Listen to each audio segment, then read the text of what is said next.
അബ്രഹാമിന്റെ മകൻ ഇസഹാക്ക് താൻ ജീവിച്ചിരുന്ന കാലയളവിൽ താനും ഒരു ക്ഷാമത്തിലൂടെ കടന്നു പോകുമ്പോൾ അവൻ താൻ ദൈവസന്നിധിയിൽ പോയി ഒരൊറ്റ ചോദ്യം, കർത്താവേ, ഈ ദേശത്തൊരു ക്ഷാമം വന്ന് ഞാൻ ഇവിടെ നിന്ന് അപ്പമുള്ള ദേശത്തേക്ക്, ധാന്യം കിട്ടുന്നിടത്തേക്ക് പോകട്ടെ.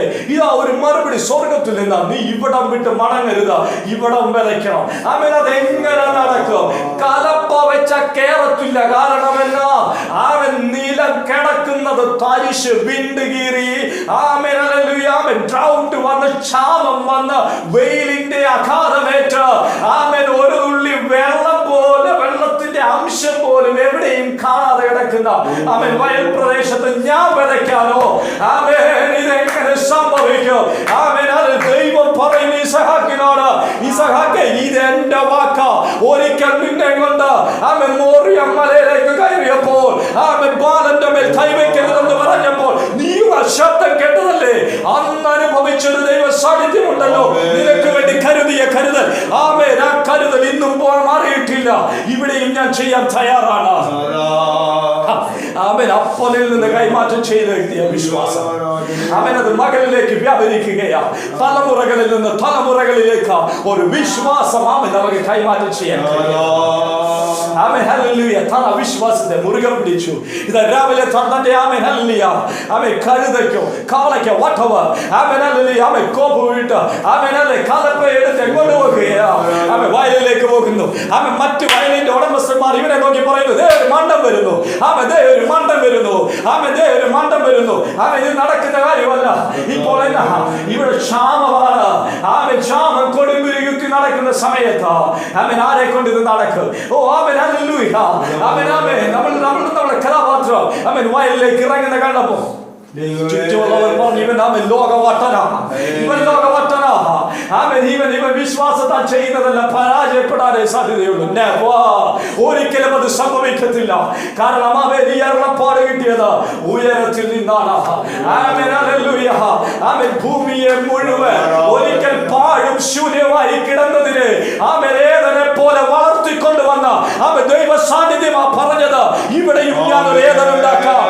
പാഴും ശൂന്യമായി വർഷങ്ങളിലേക്ക് മാറ്റിയിടപ്പെടുകയാണെങ്കിലും കുഞ്ഞെ വാഗ്ദത്തം കിട്ടിയ ദൈവ സന്ദേശം കിട്ടിയ നിന്നോട് ദൈവം പറയുകയാ, അന്ന് ഏതൻ ഞാൻ തരിശുഭൂമിയിൽ പണിതെടുത്തെങ്കിൽ ഇന്നും ഈ തരിശുഭൂമിയിൽ ഒരു ഗോതമ്പിന്റെ വിളവുണ്ടാക്കാൻ എനിക്കത് പ്രയാസമല്ല. മണ്ണിന്റെ അടിയിൽ നിന്ന് മഞ്ഞ് ഒക്കെ കഴിവുള്ള കർത്താവ്. അവൻ ഉഴുതുമറിക്കലൊക്കെ എങ്ങനെ നടന്നെന്ന് നമ്മൾ ഇസഹാക്കിനോട് ചോദിച്ചാൽ ഇസഹാക്ക് കൈമലർത്തു. ഇന്ന് നമ്മളോട് ചോദിച്ചാൽ നമ്മുടെ ജീവിതത്തിൽ അത്ഭുതങ്ങളും അടയാളങ്ങളുടെ ഒക്കെ എങ്ങനെ നടന്നു ചോദിച്ചാൽ കൈമലർത്താനേ പറ്റത്തുള്ളൂ. കർത്താവ് ചെയ്തെന്നല്ലാതെ മറ്റൊന്നുമില്ല. അതുകൊണ്ട് തീർന്നില്ല. വിത്തുമായി താൻ തരിച്ചു ഭൂമിയിലേക്ക് നടക്കുകയാണ്. ചുറ്റും നോക്കുമ്പോൾ വെയിലിന്റെ ആധിക്യത്താൽ കരിഞ്ഞു കിടക്കുന്ന, വിണ്ട് കീറി കിടക്കുന്ന വയലുകൾ. പക്ഷെ ഈ വയലിലും വലിയ വ്യത്യസ്തതകളൊന്നും കാണുന്നില്ല. അതേപോലെ കുറച്ച് പൊടികൾ മാത്രം കാണുന്നു.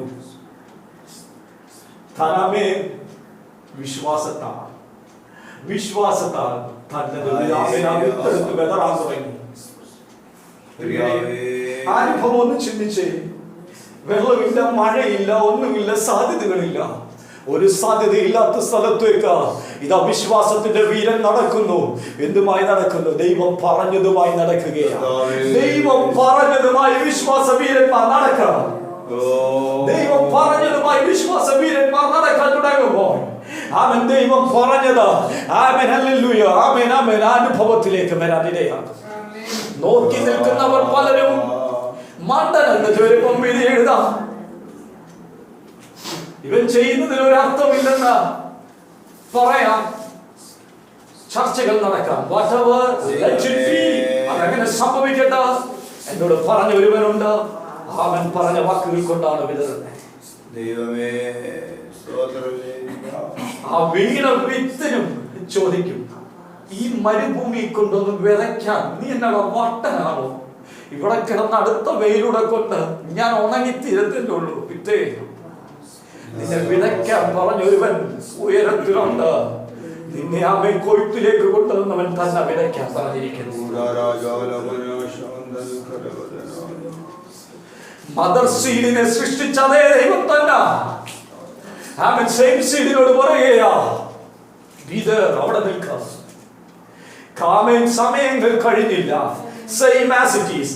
എത്ര കാലം കൊണ്ടോ എത്ര ദിവസം കൊണ്ടാണ് ഗോതമ്പ് ആമേൻ സാധാ വെള്ളം നനവുള്ള മണ്ണിൽ നിന്ന് മുളയ്ക്കേണ്ടത്, അതേ നിലവാരത്തിൽ തന്നെ അതേ ആമേൻ പുഷ്ടിയോടുകൂടെ തന്നെ ഇത് ആമേൻ അവിടെ വളരുകയാണ്. ആമേൻ നമ്മൾ വായിക്കുന്നു, അത്രയും കാലം ആമേൻ നടക്കാത്തൊരു വലിയ കൊയ്ത്ത് ആമേൻ എവിടെ നടന്നു? ആമേൻ ക്ഷാമമുള്ള കാലത്ത് ക്ഷാമമുള്ള സ്ഥലത്ത് ദൈവം ചെയ്യിച്ചെന്ന. ഇന്ന് പകൽ വിശ്വസിക്കാൻ തയ്യാറാകാം.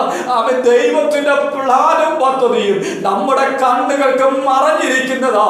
നമ്മുടെ കണ്ണിൽ നിന്നുകൊണ്ട് ദൈവത്തിന്റെ പ്ലാനിനെയും ദൈവിക ദർശനങ്ങളെയും ദൈവിക വാക്കുകളെയും ദൈവിക ഉദ്ദേശങ്ങളെയും ആമേൻ വ്യാഖ്യാനിക്കാൻ നിന്ന പ്രിയരെ, നിങ്ങൾ മണ്ടനാകത്തേ ഉള്ളൂ. അവൻ നാം അവിശ്വാസത്തിലേക്ക് നീങ്ങത്തേ ഉള്ളൂ.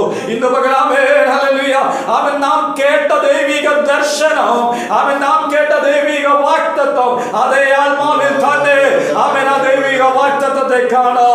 ആമേൻ അങ്ങനെയാണെങ്കിൽ ആ വാഗ്ദത്തത്തിന് ഒരു നിവർത്തീകരണമുണ്ട്. ആ ഒരു വിശ്വാസത്താൽ നമ്മൾ ജീവിക്കുന്നത് കൊണ്ട്. അതുകൊണ്ടാ പറയുന്നത്, എന്റെ നീതിമാൻ വിശ്വാസത്താൽ ജീവിക്കുമെന്ന്. കർത്താവേ, ഞങ്ങളുടെ കണ്ണുകൾ ദൈവസന്നിധിയിലേക്ക് നോക്കുന്നു. കർത്താവേ, അവിടുന്ന് ഞങ്ങളോട് നിരവധി വാഗ്ദത്തങ്ങൾ ചെയ്തിട്ടുണ്ട്. ആമേൻ, ഒന്നല്ല പിതാവേ, ഒരുപാട് വാഗ്ദത്തങ്ങൾ. പക്ഷേ ഞങ്ങൾ സഞ്ചരിക്കുന്ന പാതകൾ നോക്കിയാൽ വാഗ്ദത്തങ്ങളുടെ നിവർത്തീകരണത്തിൽ ഒരു സാധ്യതകളും ഇല്ലാത്തതാണ്. എങ്കിലും ഒരു കാര്യം ഇന്ന് പകൽ ഞങ്ങൾ ഈ വർഷത്തിന്റെ പ്രാരംഭാഴ്ചയിൽ അടിയുറച്ച് വിശ്വസിക്കുകയാ. ആമേൻ, സാധ്യതകളില്ലാത്ത നിലത്തിലോ ആമേൻ കൊയ്ത്തിനെ കൊണ്ടുവരാൻ കഴിവുള്ള ആമേൻ ഞങ്ങളുടെ പിതാവേ, ആമേൻ ഞങ്ങൾക്കും ഞങ്ങളുടെ വാഗ്ദത്തം നിവർത്തിച്ചു കാണാൻ ഒരു സമയമുണ്ടെന്ന് ഞങ്ങൾ ആത്മാർത്ഥമായി വിശ്വസിക്കുകയാണ്. അവിശ്വാസമുള്ള ഞങ്ങളുടെ ഹൃദയത്തെ ഇന്ന് പകൽ ഞങ്ങൾ ഇവിടെ ഉപേക്ഷിക്കുന്നു. അവൻ ബേഥേലിന്റെ അനുഭവവുമായി ഞങ്ങൾ ഇതാ ഇവിടം വിട്ടു പിരിയുന്നു. അവൻ പ്രിയരെ, ഇന്ന് പകൽ അവൻ നാം ഇവിടം വിട്ടു പിരിയുമ്പോൾ ആമേൻ നമ്മളുടെ പൂർവിക പിതാവായ ആമേൻ യാക്കോബ് ബേഥേൽ വിട്ട് മടങ്ങിയതുപോലെ ആമേൻ ഇന്ന് ഈ ബേഥേലിൽ വന്നവർ ആമേൻ ഈ ബേഥേൽ വിട്ട് മടങ്ങുമ്പോൾ ഒരു വിശ്വാസത്തിൽ മടങ്ങണം. ആമേൻ ഞങ്ങളുടെ വാഗ്ദത്തങ്ങൾ നിവർത്തീകരിക്കുമെന്നുള്ള ഒരു വിശ്വാസത്തിൽ മടങ്ങണം. കർത്താവേ, അവിടുന്ന് ചെയ്യുന്നതിനായി സ്തോത്രം ചെയ്യുന്നു. കർത്താവേ, ഞങ്ങളുടെ ദേശത്ത് വിതച്ചിരിക്കുന്ന ഓരോ വിത്തുകളും കർത്താവേ അത് മുളച്ച് പോന്ന കർത്താവേ അതൊരു വലിയ കൊയ്ത്തിലേക്ക് മാറാൻ സാധ്യതകളില്ലെങ്കിലും അസാധ്യങ്ങളെ സൃഷ്ടിക്കുന്ന ദൈവം, പച്ചവെള്ളത്തെ വീഞ്ഞാക്കി മാറ്റുന്ന അസാധ്യമായ ദൈവിക പ്രവർത്തികളെ ചെയ്യുന്ന അവ ദൈവിക സാന്നിധ്യം നിറഞ്ഞു നിൽക്കണമേ. ഇതിനകത്ത് കയറുന്നവരും ഇതിന് ചുറ്റും സഞ്ചരിക്കുന്നവരോ ആരുമാകട്ടെ, വാഹനത്തിലോ നടപ്പാതയിലൂടെയോ സഞ്ചരിക്കുന്നവരുമാകട്ടെ, ഇത് ക്രോസ് ചെയ്ത് അങ്ങോട്ടോ ഇങ്ങോട്ടോ പോകുമ്പോഴും അവർക്കൊരനുഭവം ഇതിൽ നിന്നാമേ അവരിലേക്ക് വ്യാപരിപ്പാനും അവരാമൻ ഇവിടെ ഒരു ദൈവ സാന്നിധ്യം ഉണ്ടെന്ന് മനസ്സിലാകാനും അതാകർഷിച്ച് ദൈവ സന്നിധാനത്തിലേക്ക് വരാനും സ്വർഗത്തിലെ പിതാവിടെ ആക്കണമെന്ന് ഇളകിയോട് പ്രാർത്ഥിക്കുന്നു. അവിടുത്തെ സാന്നിധ്യത്തിനകത്ത് നിങ്ങൾ സൂക്ഷിക്കണമെന്ന് പ്രാർത്ഥിക്കുന്നു. യേശു ക്രിസ്തുവിൻ നാമത്തിൽ തന്നെ ആമേൻ. സമയം അനുവദിച്ച കർത്തദാസനും പ്രത്യേക സഭയ്ക്കുമല്ല ഞാൻ നന്ദി അറിയിക്കുന്നു.